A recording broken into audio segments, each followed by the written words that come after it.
Aleluia. Tomem seu lugar. Quero dar sequência aqui e chamar uma pastora que eu estou conhecendo junto com vocês. Pastora Ideide. Na verdade, ela não é só uma pastora. Ela é uma bispa. Olha o nível dessa irmã. Bispa Ideide. Ela é bispa da Igreja Metodista. E por que ela está aqui? Alguns anos atrás, Dani a viu ministrar na igreja de ninguém mais, ninguém menos do que Paulo Mazzoni, no retiro de pastores. Quem estava lá? Essa mulher aqui, baixinha também. Acho que Deus tem uma coisa com as baixinhas, não? Um pouquinho melhor que a Micheline, que Deus já foi um pouquinho mais generoso, mas quem estava lá ministrando? E aí ele chegou em casa e falou: Nanha, viu uma pastora ministrar, arrebentou. Que mulher da palavra! Você precisa levar essa mulher no cura. Aí rapidinho já guardei o nome, veio a pandemia, tudo. Eu falei, na oportunidade, eu quero essa irmã aqui, desaguando de Deus sobre nós. Muito obrigada, Deide, por, mesmo sem nos conhecer, aceitar esse convite. Eu sei que Deus vai te usar, como tem feito, não só ali na Metodista, como em outras denominações. Que você seja canal do Senhor, a casa é sua, e que o Espírito Santo possa te usar graciosamente, poderosamente, em nome de Jesus. Tem um outro microfone aí, pessoal? Esse aqui já está meio cuspido.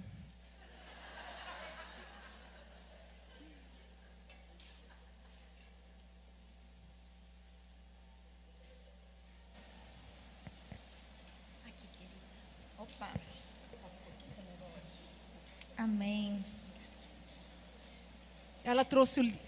Depois de uma ministração poderosa dessa, depois de uma ministração poderosa dessa, vai ficando complicado cada vez mais aqui a fila andando, né, gente? Vamos ver o que vai dar.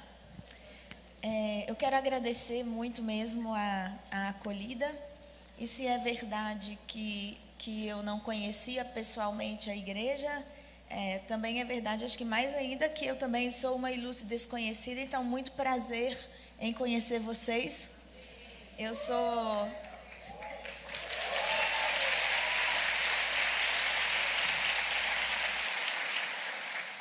muito grata a Jesus e eu digo para Ele: Senhor, tem coisas que só acontecem por causa do Senhor.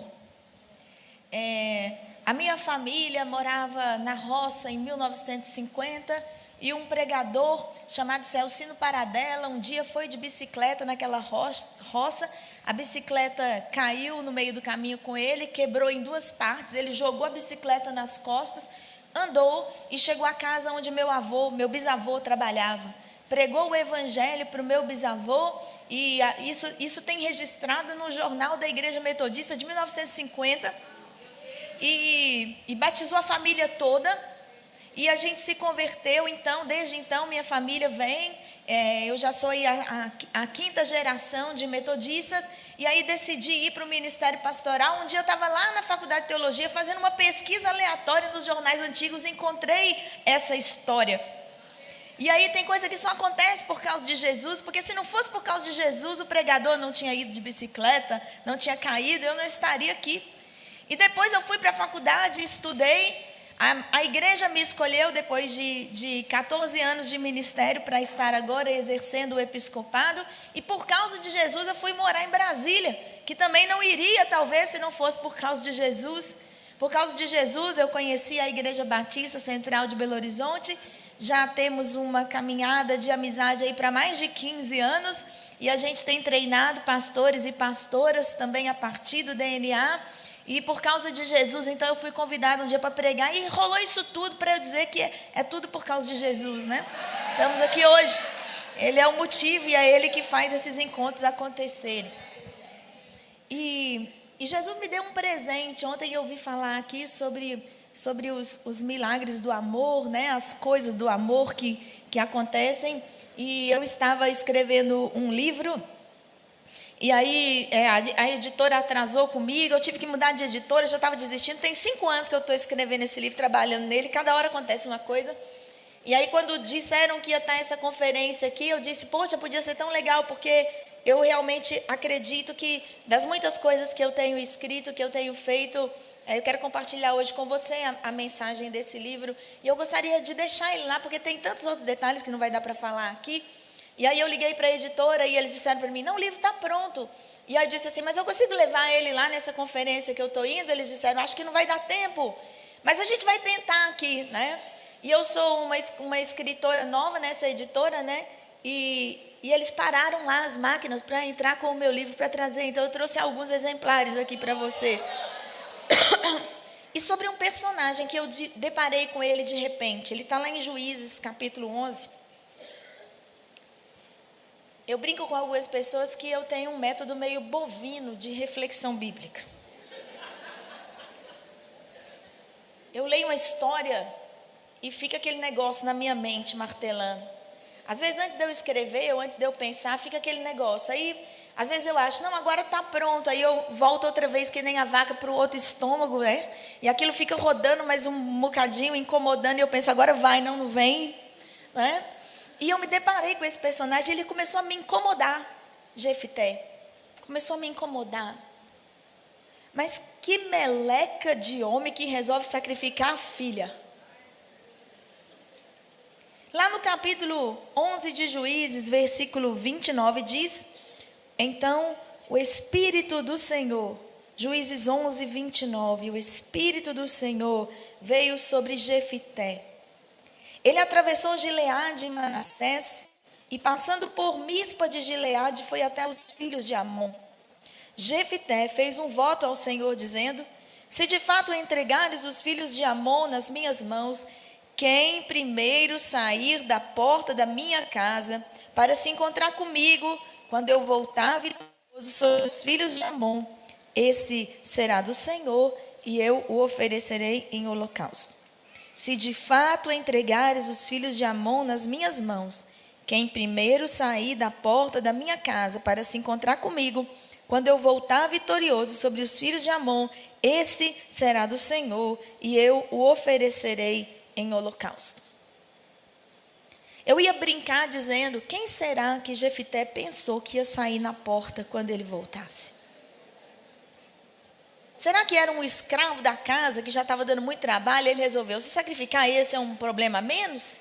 Porque a vida e a morte do escravo estavam nas mãos do seu senhor naquela época. Eu ia dizer, talvez fosse a sogra, mas depois de ontem não direi.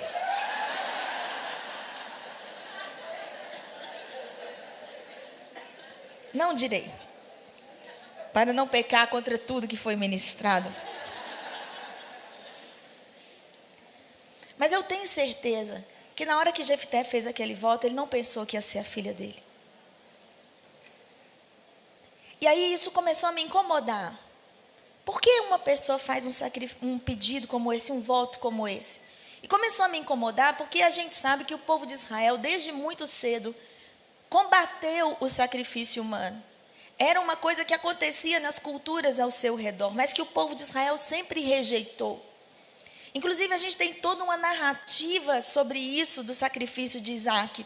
Que além daquela experiência de Isaac, a gente que estuda a Bíblia sabe que as histórias servem para demonstrar marcos e princípios. As experiências das pessoas são relidas pelos autores bíblicos como marcos e princípios do que fazer ou não. Alguém tem uma experiência com Deus, essa experiência se prolonga na história, é relatada e contada. E depois daquele primeiro momento, as pessoas dizem, dessa experiência eu posso tirar um princípio. Deus ensinou alguma coisa aqui. E havia então já estabelecido esse princípio em Israel. Não se sacrifica pessoas. Toda vez que isso aconteceu foi num momento de loucura, de euforia nacional, de distúrbio, de crise.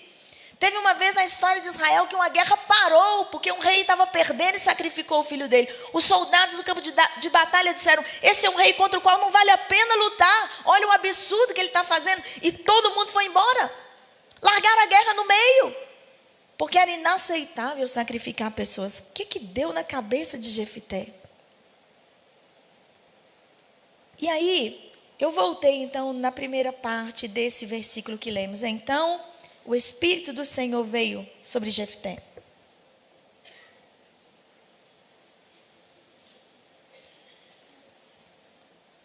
Deus não pediu aquele sacrifício. Deus já tinha decretado a vitória. A partir do momento que a expressão, o Espírito do Senhor veio sobre Jefté. Havia dentro do povo de Israel uma perspectiva e uma percepção de quando o Espírito de Deus vinha sobre alguém. Uma autoridade emanava daquela pessoa, era visto. Quando Davi foi ungido por Samuel, o texto diz, desde aquele dia o Espírito do Senhor apossou-se de Davi. Também tinha sido dito a mesma coisa sobre Saul. Quando Saul foi ungido, o Espírito do Senhor apossou-se dele. Saul foi tão extremado, até diferente, até melhor em algum aspecto do que Davi, porque ele até profetizou. Não era coisa que rei fazia, não é verdade? E agora a gente tem aqui então uma pessoa que da mesma maneira que sobre Davi e sobre tantos homens de Deus antes dele e depois dele, o Espírito do Senhor veio sobre ele. E aí eu cheguei à primeira conclusão sobre a história de Jefité. Homens e mulheres de Deus, pessoas sobre as quais o Espírito do Senhor está, também fazem coisas estúpidas.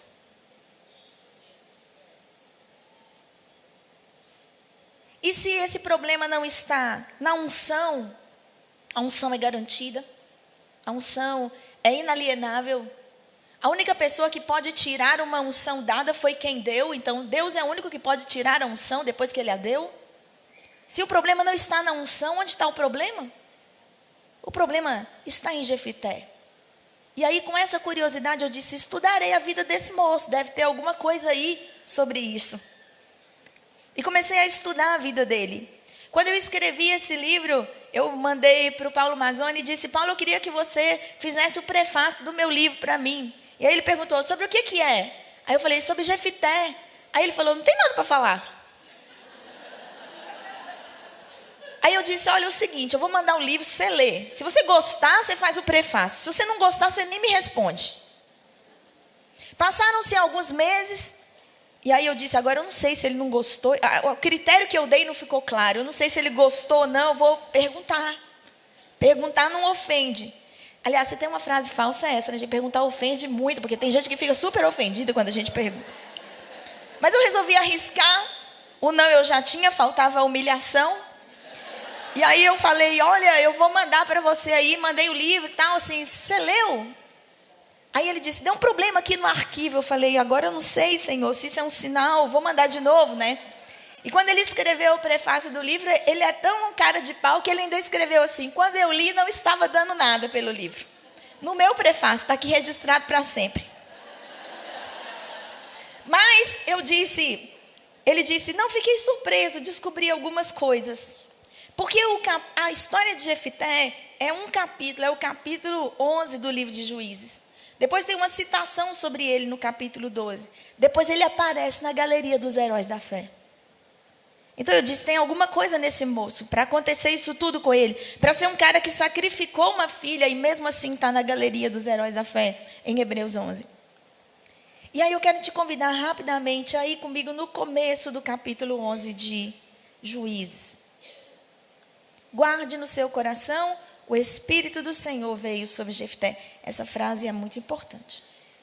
Mas no início do capítulo diz, Jefté, o gileadita, era homem valente, porém filho de uma prostituta.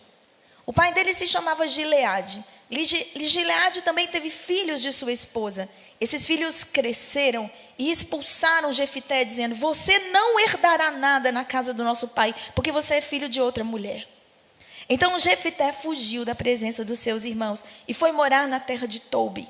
Ali, alguns homens sem valor se juntaram a ele e o seguiam. Passado algum tempo, os filhos de Amon entraram em guerra contra Israel. Quando os filhos de Amon atacaram, os anciãos de Gileade foram buscar Jefité na terra de Tobi. E disseram a Jefité, venha ser o nosso chefe para podermos lutar contra os filhos de Amon. Porém, Jefité disse aos anciãos de Gileade, vocês não são aqueles que me expulsaram e me odiaram e me expulsaram da casa do meu pai? Por que vocês estão vindo a mim agora quando vocês estão em aperto? Os anciãos de Gileade responderam a Jefité, é por isso que agora mesmo estamos voltando a você. Venha conosco e lute contra os filhos de Amon, seja o nosso chefe sobre todos os moradores de Gileade. A história de Jefité é uma história de uma pessoa que sofreu em todos os níveis no mais absoluto grau, a dor da rejeição. Ele era valente, mas, ai, essa porcaria desse mais. Eu gosto muito de você, mas, e já era o namoro.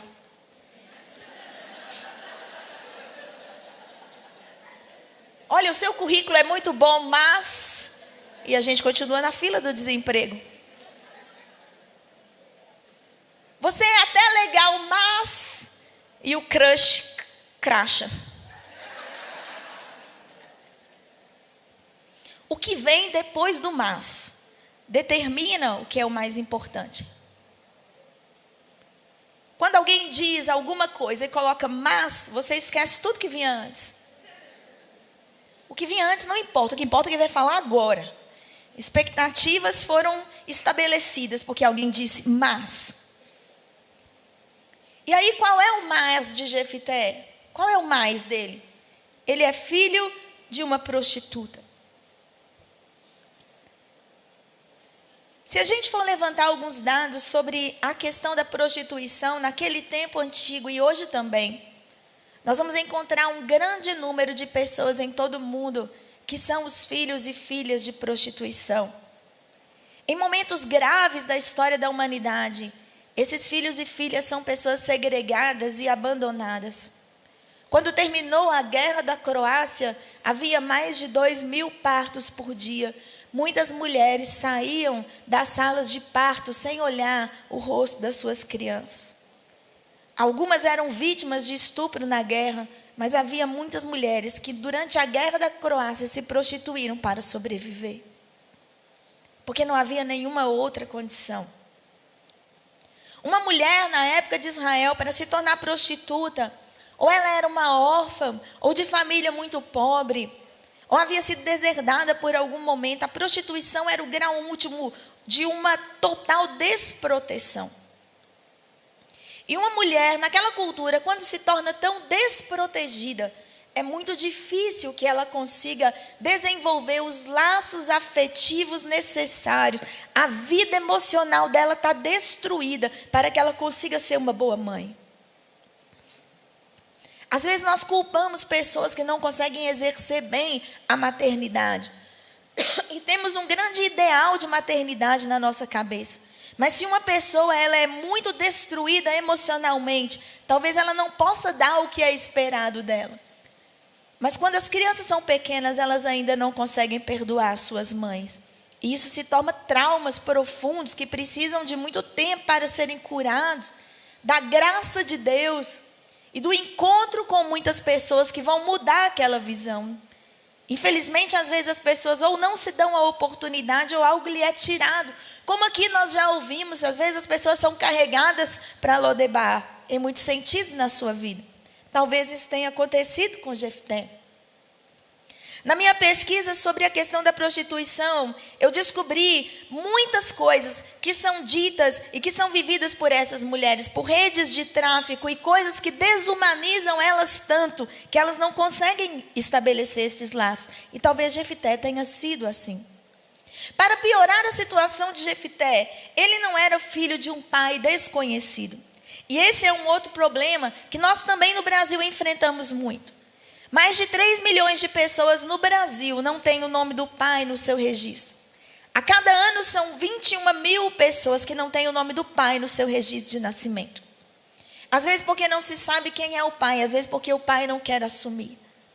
Eu me lembro da filha do Pelé, personagem famoso na história recente do Brasil, que lutou durante toda a sua vida para que o pai a reconhecesse. Imagina o que é essa dor de ter alguém que não reconhece você como parte dele. Esse é um ritual tão antigo que na cidade de Roma, quando uma criança nascia, ela não era tida como filha do pai se o pai não a pegasse e a levantasse. Esse era o status, essa era a certidão de nascimento.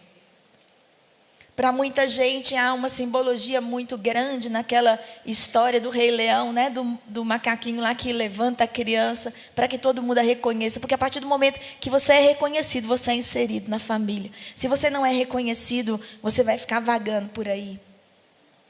Talvez aqui mesmo haja muitas pessoas que não sabem, desconhecem a sua origem biológica ou foram negadas pelo seu pai. Mas a palavra do Senhor também diz para nós, e já anote essa chave, que a gente é consolado e a gente consola os outros com a consolação que a gente recebeu. A sua dor é a alavanca para a cura de alguém. Use para isso. A gente se cura servindo os outros.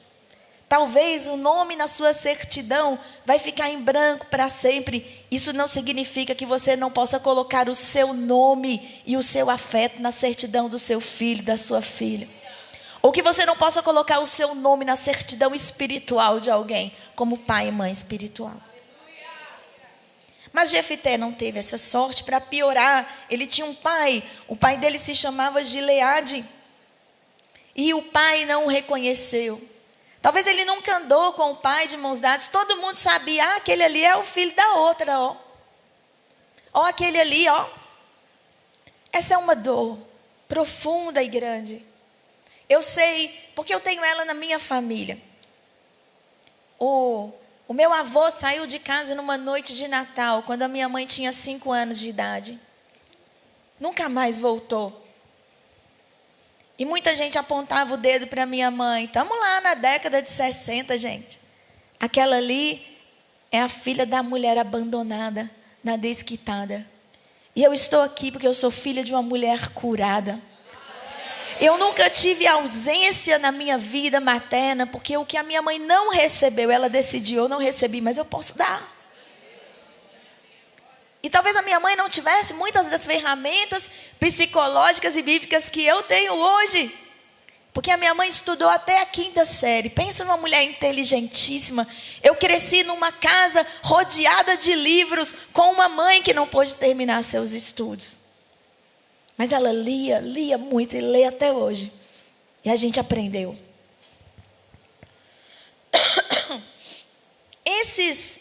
Gileade tinha uma esposa. Ele tinha uma esposa. A outra era oficial, aquela lá. E Jefité vê Gileade com a sua esposa naquele lugar onde eles moravam, andando para lá e para cá.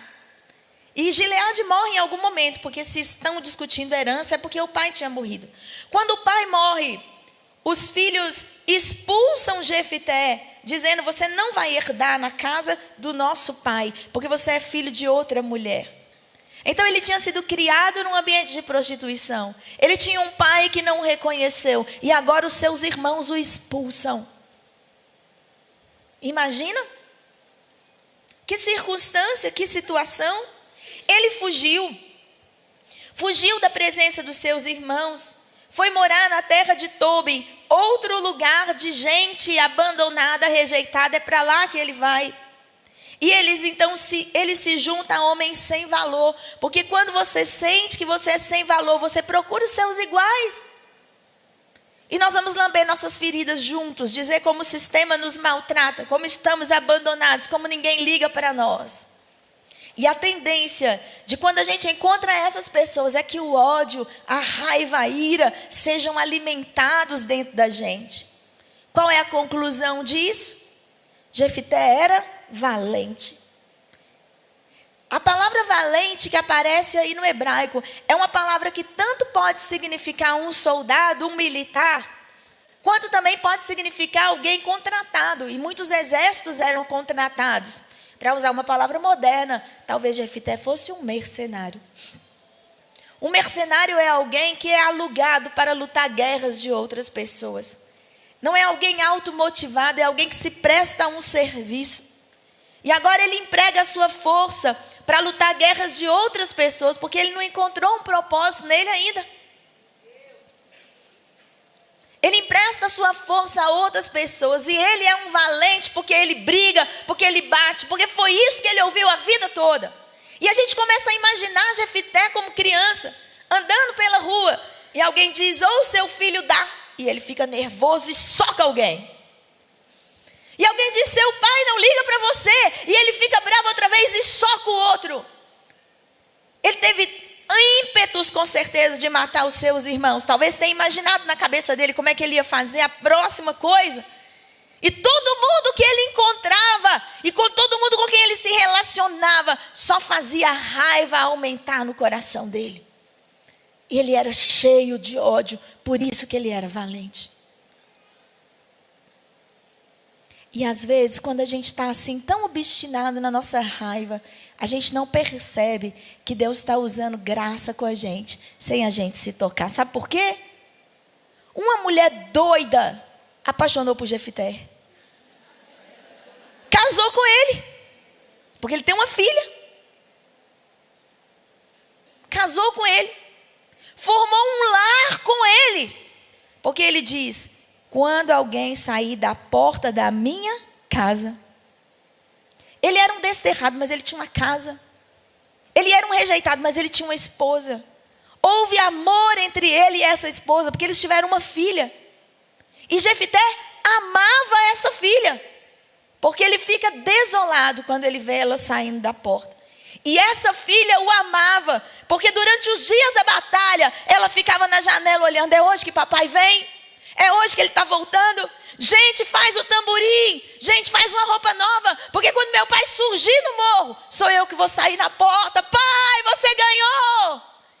Ele tinha gente para celebrar as vitórias dele. Mas ele não viu. Ele não viu nada disso. Quando ele estava nesse estado de autocomiseração, uma coisa aconteceu, uma guerra estourou. E alguém disse: temos um valente, né? O carinha lá, corajoso e bravo. Vamos botar ele para lutar contra os amonitas. E os anciãos, o prefeito, o senador, o presidente da cidade, as pessoas das altas esferas foram procurar Jefité. E ele se deslumbrou com aquilo. Ele disse: é hoje. E eles fizeram uma promessa louca, que talvez eles não tivessem a intenção de cumprir, mas ele estava tão obstinado em mostrar o seu valor. Quando eu penso sobre Jefité voltando para aquela cidade, eu não penso que ele queria fazer vingança contra os seus irmãos. Eu não penso isso. Eu não penso que talvez ele estivesse assim: agora eu vou me vingar de todo mundo. Eu acho que ele pensou assim: agora eu vou mostrar para eles o meu valor. Agora eles vão gostar de mim. Se eu ganhar essa guerra, eles vão gostar de mim. Se eu fizer isso que eles estão me pedindo, eles vão me aceitar de volta. Eu vou poder voltar para a casa da minha família. Talvez meus irmãos venham celebrar. E talvez eles vão dizer para mim: desculpa, Jefité, tudo que a gente fez com você. Porque tudo que ele queria era poder voltar para a casa dele. E que alguém dissesse que ele tinha valor. E que alguém dissesse que ele era importante. E que ele era amado. Era muito legítimo, gente, tudo que ele queria. E às vezes a gente peca e se equivoca por coisas legítimas que a gente quer. Há um autor que eu li que dizia: cuidado com as suas desculpas verdadeiras. É verdade, mas é uma desculpa. É verdade, mas não vai te fazer bem. Graças a Deus por muitas orações que o Senhor não respondeu. Porque eu queria muito aquilo, mas eu não sabia o que eu estava pedindo. Se Deus me desse assim uma desgraça. E eu já conheci gente que já se arrependeu de orações recebidas. Porque quando veio uma bênção, ele não estava pronto para lidar com ela. Foi o que aconteceu com Jefté. Veja, Deus já tinha dado a vitória a Jefté. O Espírito do Senhor estava sobre ele. Para vencer uma batalha, tudo que você precisa é que o Espírito do Senhor esteja sobre você. Tenha certeza de que Ele está.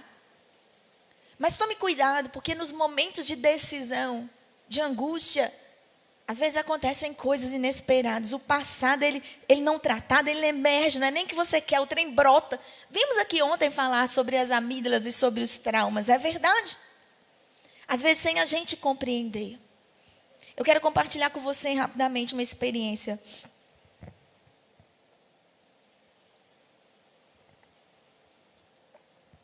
Eu sou a filha mais velha na minha casa, de 5 irmãos. Em 1979, please, não façam as contas. Eu estava na escolinha, na creche, o jardim da infância que chamava, foi mudando os nomes, né? começando meus estudos. E o meu pai, que trabalhava na Vale do Rio Doce como manobrista de equipamentos pesados, aqueles caminhões da Electra Hall de tirar minério da mina a céu aberto que tem em Itabira. Itabira era uma das maiores minas de minério de ferro do mundo. Meu pai teve uma síncope nervosa. Os horários de trabalho eram enlouquecidos, ele queria construir a nossa casa e ele se esgotou emocionalmente. A minha mãe estava grávida do meu irmão, então éramos eu, a minha irmã e o meu irmão que a minha mãe estava esperando, quando meu pai ficou assim, terrivelmente doente. Se você perguntar ao meu pai, ele vai dizer que ele ficou doente porque Deus estava tratando a vida dele e foi a experiência da conversão dele, aquela doença. Mas se você perguntar para mim, foi um momento de abandono parental. Porque o meu pai foi internado num hospital psiquiátrico em outra cidade, chamado André Luiz, em Belo Horizonte. Era um grande hospital naquela época. A gente tinha uma outra forma de tratar com as pessoas com esgotamentos e doenças mentais. E como eu estava na escolinha, minha mãe me deixou com a vizinha, porque ela precisava viajar frequentemente a Belo Horizonte, são 120 quilômetros de Itabira a BH. E a minha mãe então me deixava com a vizinha e levava a minha irmã, porque a minha irmã não estava na escolinha ainda. Essa vizinha, a dona Tereza, era uma pessoa gentilíssima, muito amorosa, sempre me tratou bem. Mas o meu pai e a minha mãe já tinham um outro padrão de vida, porque eles trabalhavam na empresa que naquele momento era a melhor empregadora da cidade. Embora meu pai fosse um funcionário de mais baixa patente, digamos, ele tinha um salário muito bom. Então, na minha casa de manhã, quando a gente ia tomar café, havia coisas boas sobre a mesa, que a dona Tereza não podia me dar. Dona Tereza tinha 10 filhos. Quando dava de manhã, dona Tereza sentava eles todos numa filazinha no chão, do lado de fora da casa dela. E ela vinha com um saco de pão sovado. O pessoal aqui sabe o que é pão sovado? Aquele pão de gomos, assim, embaixo do braço. E ela vinha partindo o pão assim e dando para cada criança o pedaço do pão. E depois ela vinha com aquelas canequinhas azuis de plástico, aquelas canequinhas de escola que a gente tinha naquela época também, dava uma canequinha para cada filho. E ela vinha e colocava um pouco de café no copo de cada um. E eu entrei na fila. Sentei naquela fila. E durante vários dias eu comi pão sem manteiga e tomei café sem leite de manhã. Quando eu me casei com meu marido, eu contei essa história para ele e disse: amor da minha vida, nosso casamento estará garantido e toda felicidade haverá enquanto houver manteiga no pão e leite no café pela manhã. Porque para mim, pão sem manteiga de manhã e café sem leite, meu amigo, é abandono parental. Eu não entendia o que estava acontecendo, eu era uma criança, eu não sabia de nada. Mas a minha mãe levava a minha irmã e eu ficava. E aquilo foi uma dor para mim. Hoje eu nem estou podendo tomar leite, que a gente vai ficando mais velho, o leite começa a fazer mal. Hoje é café mesmo, não é? Sem leite e sem açúcar, Jesus. Naquele momento era abandono parental. E uma única vez, a minha mãe me levou para visitar o meu pai naquele hospital. Quando nós chegamos na entrada, o hospital tinha um muro assim e um portão de ferro muito grande com os desenhos, parecendo aquele castelo do Harry Potter, assim, um filme todo meio escabroso, assim, e cheio de encaracolados. E tinha uma enfermeira na porta com um saquinho cheio de disquinhos coloridos. Aquele disquinho colorido de plástico era a senha para entrar no hospital. E ela me deu um disquinho amarelo. E havia um moço naquela porta, carequinha, sem os dentes, completamente vivendo um surto, talvez, olhando para mim com aqueles olhos, e eu, como criança de 5 anos, morrendo de medo dele, enrolado num cobertor. Lembra aquele cobertor Paraíba, aquele cobertor? Aquele cobertor que tinha uma borda azul assim, ele era todo marrom e um negócio azul embaixo. Vocês jovens aqui não fazem a menor ideia do que eu estou falando. A gente chamava aquilo de cobertor de bicicleta. Porque você cobria a cabeça, pedalava para ele descer para o pé. Aí ele descia para o pé, a cabeça ficava descoberta. Ele estava num cobertor daquele. Eu subi um morro. E o meu pai veio andando de dentro da instituição. Meu pai estava usando uma camisa branca, bem quadriculada assim, fininho, de azul. E uma calça jeans. E o meu pai estava descalço. E ele vinha trazendo na mão dele uns bonequinhos, uns palhacinhos de tecido, que se fazia tipo fuxico assim, um em cima do outro e montava a cabecinha de isopor. Eu me lembro disso exatamente, porque há pouco tempo atrás, numa sessão de terapia, essa imagem me veio nítida outra vez, exatamente como quando eu era criança. Mas antes de me vir dessa vez, quando eu já estava preparada para lidar com isso, eu estava andando em Belo Horizonte com um amigo meu. E nós estávamos rodando pela cidade, conversando aleatoriamente sobre alguma coisa, quando ele fez uma curva e o meu corpo arrepiou todinho. E eu comecei a me sentir mal, como se eu fosse desmaiar. Eu disse para ele, estou passando mal. E ele disse, mas você estava bem até agora? Eu disse, eu não sei o que está acontecendo. E quando ele acabou de virar a esquina, nós estávamos de frente ao hospital. O meu corpo inteiro reagiu antes que eu tivesse consciência de que eu estava num lugar que havia sido de grande dor para mim. Então a gente precisa tomar cuidado com o nosso passado. Ele não nos ameaça. A gente não pode voltar mais para lá. Mas pode acontecer que de vez em quando ele nos encontre e nos dê um esbarrão. E antes de tomar uma decisão, a gente precisa respirar e dizer, peraí, agora eu sou adulta, eu não tenho 5 anos mais. Graças a Deus, hoje eu tenho dinheiro para comprar minha própria manteiga. Ninguém nessa vida me obriga a tomar nada em copo de plástico. Mas eu tenho que parar para pensar, porque a primeira impressão e a coisa que vem, e o corpo da gente se toma daquilo. Porque realmente nós fomos feitos para colecionar nossas memórias. Se esquecêssemos todas as coisas, não poderíamos crescer. Mas nós temos que saber o que fazer com isso. Então eu acho que naquela noite antes da batalha decisiva, quando Jefté estava se preparando para enfrentar os moabitas no dia seguinte, ele esqueceu que Deus tinha feito uma promessa para ele. Ele ficou com muito medo do que poderia acontecer se ele perdesse a batalha. E ele disse, se eu perder a batalha, meus irmãos vão rir de mim.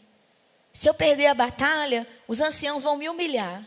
Se eu perder a batalha, meu Deus do céu, eu preciso fazer alguma coisa para garantir a minha vitória. Eu vou dar para Deus um negócio qualquer. E ele falou, cuidado com o seu desespero. Não tome decisões num dia ruim. Não diga nunca e não diga sempre, quando você estiver tomado pela sua emoção. Porque a emoção faz a gente esquecer que a unção de Deus está sobre nós. Jefté esqueceu. O apego dele a que alguém no passado o amasse, apagou diante dos olhos dele, de que Deus tinha provido para ele uma casa no lugar das pessoas abandonadas. Ele tinha uma casa. Que ele não tinha tido uma mãe, que ele não tinha tido irmãos, mas que agora ele tinha uma esposa. E ela o amava suficientemente para lidar com esse homem quebrado. Ela tinha acolhido ele num lugar de dor. E ela tinha gerado vida com ele. Mas ele não estava conseguindo ver. Às vezes algumas referências e algumas coisas vêm para a gente pensar de outros espaços diferentes até do que a gente possa imaginar. Se eu citar para vocês uma música secular aqui como ilustração, vocês vão ficar escandalizados comigo? Não, né? Vou ficar no ambiente de Minas Gerais. O Skank tem uma música que parece que é um amigo conversando com o outro. Esse amigo parece que está prestes a abandonar a esposa. É o que eu leio quando eu vejo a letra da música. E ele fala assim com o cara. Talvez ela vai achar um cara que lhe queira como você não quis fazer. Porque você está procurando o sol acima do sol. Quando eu li essa música, eu disse assim, a gente precisa parar para pensar nisso. Tem muitas pessoas que estão procurando o sol acima do sol. Você já tem o sol. Essa mulher que você tem, diz um amigo na letra, ela já te ama. Ela quer que você faça isso. E ela vai achar alguém se você não fizer. Porque o que ela quer é ser amada. E Jefité tinha o sol acima do sol. O que eu vou dizer para vocês, não é qualquer mulher para casar com um cara desse, eu imagino. Ele deveria ser explosivo, ele deveria ser raivoso. E ela permaneceu com ele. Talvez tem pessoas na sua vida, minha querida, que amam você profundamente, apesar da sua chatice, da sua reclamação, que estão aguentando as pontas com você. Quantos filhos estão aguentando pais, jogando sobre eles as suas dores? Quantos pais e mães jogam suas aspirações sobre os filhos de maneira pesada? E aí você está fazendo como Jefité, você está sacrificando a sua casa de um jeito que Deus não pediu. Tem gente sacrificando a casa por causa do sucesso. Perceba, a sua carreira não impede você de ter uma vida familiar boa. Eu estou aqui hoje, deixei lá em casa as coisas todas organizadas. Ou nem tanto assim, mas eu vou voltar e as coisas vão estar lá, percebe? O problema não é a mulher ter uma carreira ou o homem ter uma carreira. O problema é a obsessão pelo sucesso dentro disso. É a obsessão que impede a plenitude. É a obsessão que impede apreciar o presente. Eu escuto muita gente dizer, as mulheres saem de casa e a família desestrutura. Não, nenhuma família nunca desestruturou. A mulher virtuosa parece que ficava o dia inteiro rodopiando. Mas ela não era obcecada. Porque o objetivo do sucesso dela era prover a sua casa. Não era a sua autorrealização. O grande problema da gente é que às vezes a gente quer a autorrealização, o aplauso, o reconhecimento. Porque falta alguma coisa dentro de nós. E o grande problema é que a sanguessuga tem 2 filhas. Você vai ficar a vida inteira, dá, não acaba. O desejo humano é perigoso, ele tem que ser submetido a Cristo. Se você perder o desejo, coisas complicadas, se você se perder dentro do seu desejo, coisas complicadas acontecem. Caim que o diga. E agora então ele está vivendo isso. E ele vai lá e luta, e ele perde a sua filha. E é por isso que eu dei para o meu livro o nome de Incompleto, porque Jefité está entre os juízes de Israel que menos reinou. Ele reinou por 6 anos. E 6 é número de homem na Bíblia. Ele ganhou todas as batalhas, mas ele perdeu quando ele levou a guerra para dentro de casa. Não leve a guerra para dentro de casa. E para não ficar só na tragédia, porque às vezes alguns personagens servem para nos ensinar o que não fazer. Mas Jefité achou graça diante de Deus de algum modo, porque ele está na galeria dos heróis da fé. Nós vamos encontrar Jefité no céu. Vamos poder dizer para ele, muito obrigado pelas lições que você nos ensinou, que pelo menos a gente não errou onde você errou, já é alguma coisa. Ele está lá, ele foi agraciado e reconhecido na história. Mas algumas dores que ele viveu, ele não precisaria ter vivido. Algumas dores que a gente está trazendo sobre nós, não são nossas mais.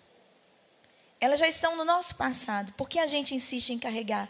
Porque às vezes a gente não enxerga o que está adiante de nós. Nós vivemos a nossa vida olhando o retrovisor. Veja, o retrovisor é uma referência para você mudar de faixa. Mas se você ficar olhando o retrovisor o tempo inteiro, você bate, velho. Quem tiver com você dentro do carro vai morrer. E foi o que aconteceu com a família de Jefité. Então eu quero dar para você pelo menos 4 dicas sobre o que fazer numa situação como essa de Jefité. Vou usar a colinha aqui. Fazer aqui um estratagema. Primeira coisa que Jefité precisava ter feito e não fez é mudar o mais de lugar. Porque se a história de Jefité fosse assim, ele é filho da prostituta, o pai dele não o reconheceu, os seus irmãos o abandonaram, ele foi expulso da cidade e ele se juntou a alguns homens por algum tempo da sua vida, mas ele era valente. A qualidade teria suplantado a dificuldade. Os homens na Bíblia que tiveram experiências profundas com Deus perceberam isso. O salmista, por exemplo. Eu sou pobre e necessitado. Mas, o que vem depois do mais é o mais importante. Mas, o Senhor cuida de mim. Eu não posso mudar a minha circunstância atual, mas eu reconheço quem pode. Isso não diminui o peso da minha pobreza. Isso não diminui a dor da minha aflição. Mas isso me sinaliza que há alguém a meu favor. Não estou só, portanto posso lutar mais um dia. Ou Abacuque. Ainda que a figueira não floresça. A figueira não está florescendo. Não tem fruto na vide. O produto da oliveira mentiu. Nos currais não tem gado. O bicho está pegando, gente. Mas eu me alegrarei no Senhor.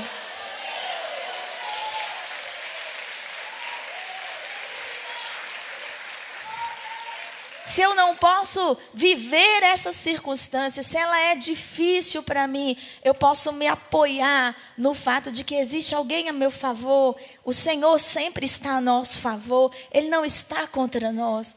Ele nos corrige, Ele nos direciona. Ele nos dá bronca, puxa a nossa orelha, Ele é nosso Pai. Mas Ele nunca está contra nós. Tudo concorre para o bem daqueles que esperam no Senhor. É para o bem que as coisas estão concorrendo, não é para o mal. Mas eu preciso ver que talvez as circunstâncias negativas da minha história estão me fazendo olhar para as minhas necessidades, ao invés de olhar para a unção que está sobre mim. Se eu olhar para as minhas necessidades, eu vou ter medo, mas se eu olhar para a unção que está sobre mim, eu vou ser encorajado. A vitória já está dada. Não significa que a batalha não vai ser difícil, não significa que eu não vou chorar, mas que eu posso ter esperança. Pessoas esperançosas não fazem sacrifícios inúteis. Uma palavra que eu já preguei e que também me levou muito a refletir foi sobre o conceito do sacrifício. Sacrifício na Bíblia é trocar uma coisa boa por uma coisa melhor. Eu vou trocar essa ovelhinha pela bênção de Deus. Eu vou trocar esse cordeirinho pelo meu filho que eu recebi. Eu vou trocar esse dinheiro, essa oferta, por uma provisão de Deus na minha vida.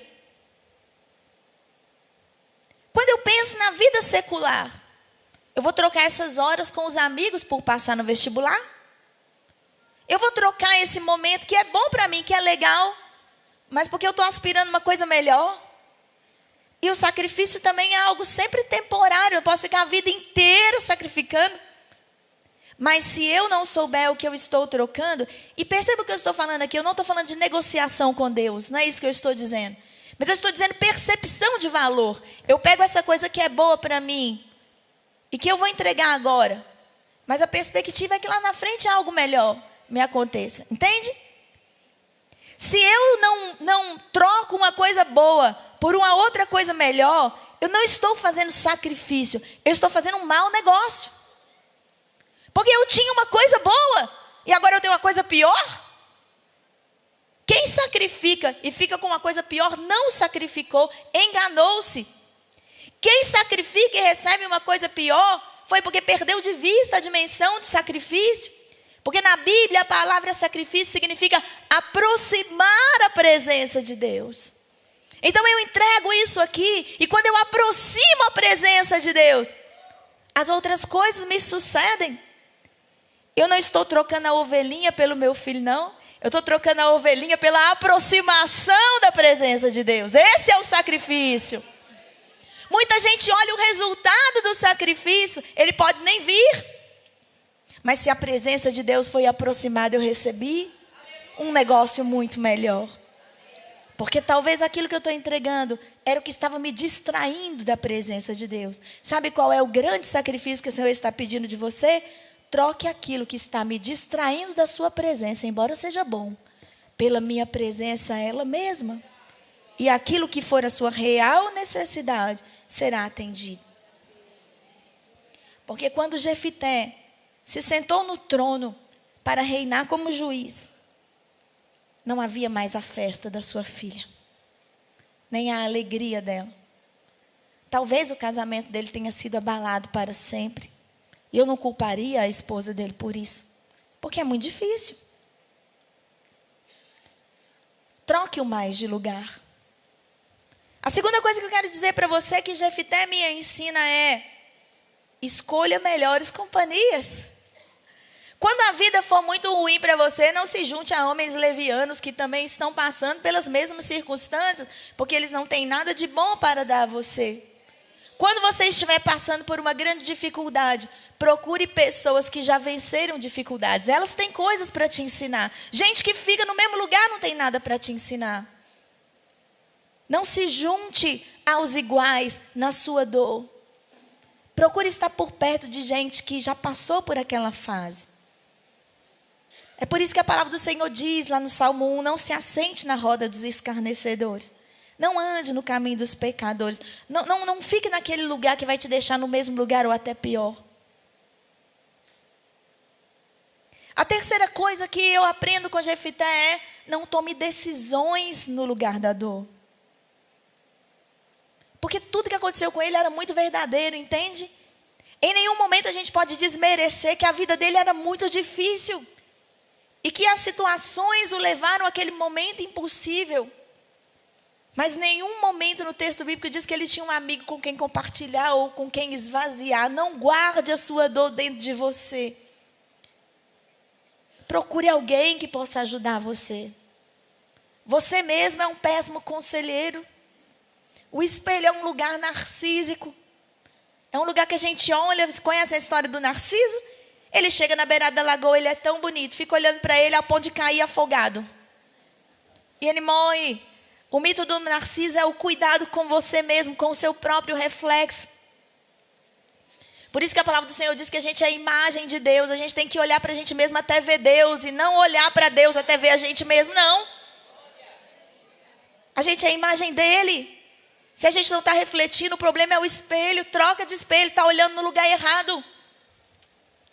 Perceba, Jefité viveu tudo isso. Essas feridas emocionais impediram o potencial que Deus tinha para ele. Até Sansão, que era todo zambaiado, reinou 20 anos. E Davi, muitos anos, com todas as dificuldades e problemas também. Jefité poderia ter superado as suas dificuldades, mas ele não conseguiu, porque ele olhou para o lugar errado. E a última coisa é: não leve a guerra para dentro de casa. Esse problema que você está vivendo, mesmo quando às vezes afeta a sua casa, cuidado para não despejar as suas amarguras sobre as pessoas ao seu redor. Às vezes as pessoas querem celebrar a sua vitória e você não deixa. A filha de Jefité queria celebrar a vitória dele, ele não deixou. Ele estava tão amargurado e preso que ele não viu. Tem gente que chega para elogiar você, você não permite. Eu brinco às vezes com as pessoas, já viram uma coisa errada que às vezes a gente faz? Alguém vem e elogia a sua roupa. Nossa, que roupa bonita. A gente logo diz: menina, paguei R$5. Não estou perguntando o preço. Estou dizendo que ficou bom. E alguém te elogia: nossa, você está linda hoje com o seu cabelo, está maravilhoso. E aí você diz: não está assim tão bom, caramba, só aceita o elogio. Não é? Pessoas bem resolvidas, como uma moça que eu vi outro dia num vídeo da internet, que ela disse assim: quando alguém diz para mim, eu sou bonita, você é muito bonita, eu respondo: de nada.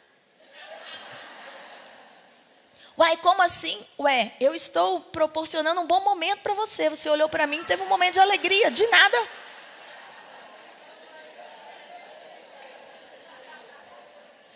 Ué, não é muito isso? Jefité me ensina que pessoas feridas, machucadas e que talvez até não tiveram um bom final, ainda assim podem estar na galeria da fé.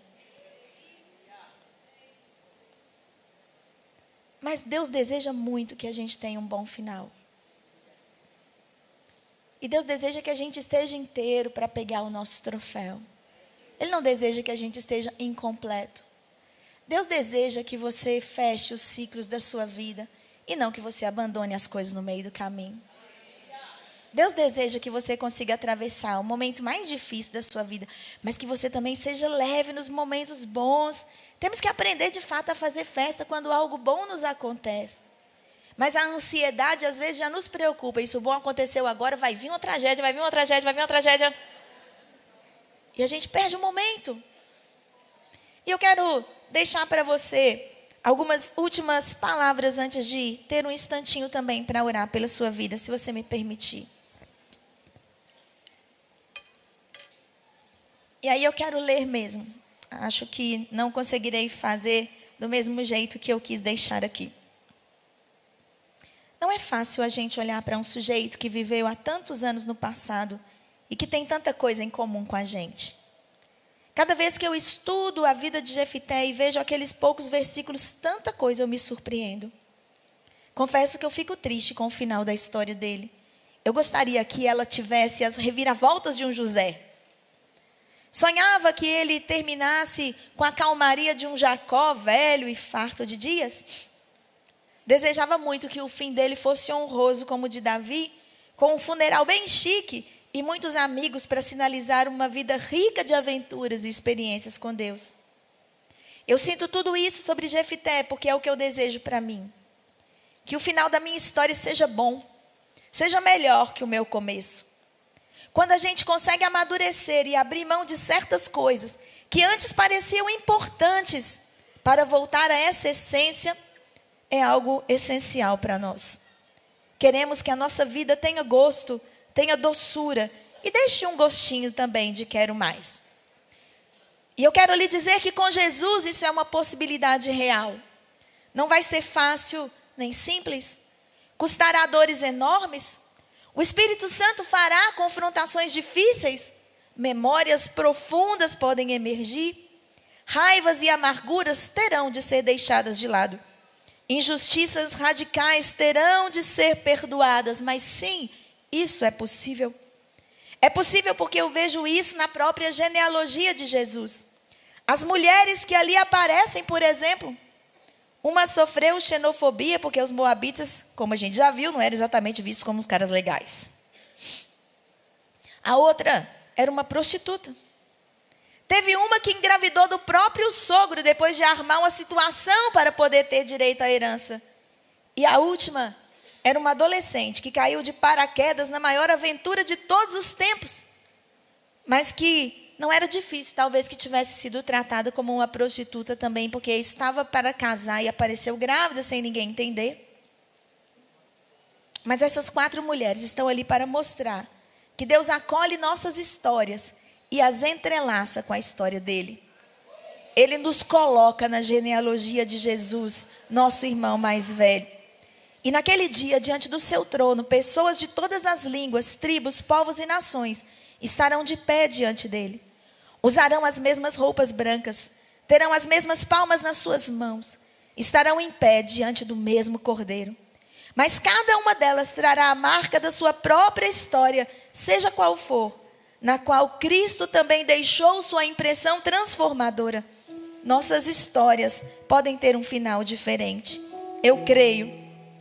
O que começou faltando pode acabar inteiro. O que começou errado pode terminar certo. O que começou com dor pode terminar com dança. O que começou com angústia pode terminar com alegres cantos de livramento. O que desandou pode pegar o ponto exato extra outra vez. O que descarrilhou pode ser colocado em pé e entrar nos trilhos.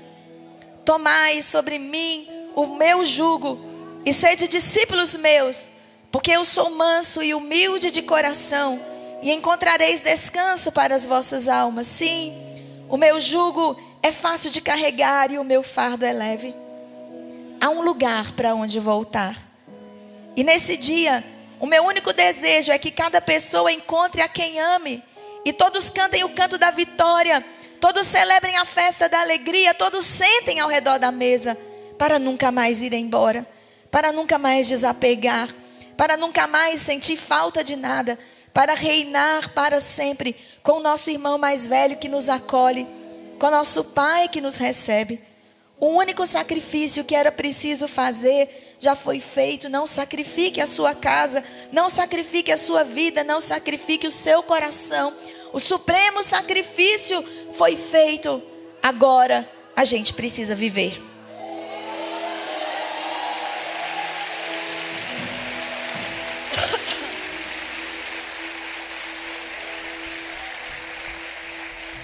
E já que você veio aqui no momento anterior e entregou e trouxe o seu Lodebar, eu quero orar agora diferente, abençoando você. Eu quero orar por estratégias de Deus na sua vida, por revisitações ao seu passado. Talvez nesses dias você vai lembrar de coisas ruins que lhe aconteceram. Quando você lembrar, põe no pé da cruz. O melhor lugar para a gente colocar qualquer coisa que não serve mais é no pé da cruz. Ponha no pé da cruz. O sangue de Cristo vai escorrer e vai cobrir isso. Você não vai mais ver. A palavra do Senhor diz que o sangue de Cristo cobre. O sacrifício antigo só cobria os pecados. O de Cristo cobre e remove. Eu oro para que Deus possa libertar você. Para que você possa chegar na sua casa hoje e quando alguém vier te receber na porta, você só celebre. Vem, vamos cantar, que alegria. Ao invés de culpar os outros pelos seus erros. Minha filha, o que você me faz como Jefité fez? Mas quem tinha feito sacrifício era ele. Quem tinha feito voto era ele. Não culpe os outros pelas suas decisões erradas. Eu oro para que você entenda isso. Curva a sua cabeça. Deus, eu quero abençoar cada mulher nesse lugar com a unção de restauro e cura, Senhor. Eu oro para que cada mulher aqui nunca seja incompleta, mas que ela cresça a plenitude da estatura de Cristo, para que ela avance, para que ela vá além. Eu oro, Senhor. Eu oro, Senhor, para que um exército de mulheres se levante, Pai. Se levante curadas, para ter casas curadas, carreiras curadas, empregos curados, para serem pastoras que curem, Senhor. Para serem patroas que curem, Senhor. Para serem empregadas que curem, Senhor. Para serem empreendedoras que curem. Para que espalhem uma unção de cura em toda parte, Senhor. Porque Deus eterno, uma mulher curada tem genealogia e tem geração. Foi assim com Ana, Senhor. E eu oro para que seja assim, ó Deus, nesse lugar. Não permita, Senhor, que nós venhamos a lamber as nossas feridas como Jefité fez durante tanto tempo. Põe teu bálsamo, Senhor, de Gileade, nos cure de verdade, Senhor. Que nossas feridas sejam cicatrizes pelas quais a gente possa dizer: machucou, mas não dói mais. Essa é a história de vitória que eu conto. A minha cicatriz é a minha história de vitória. É assim que eu oro e é assim que eu as abençoo. Em nome de Jesus. Pastora?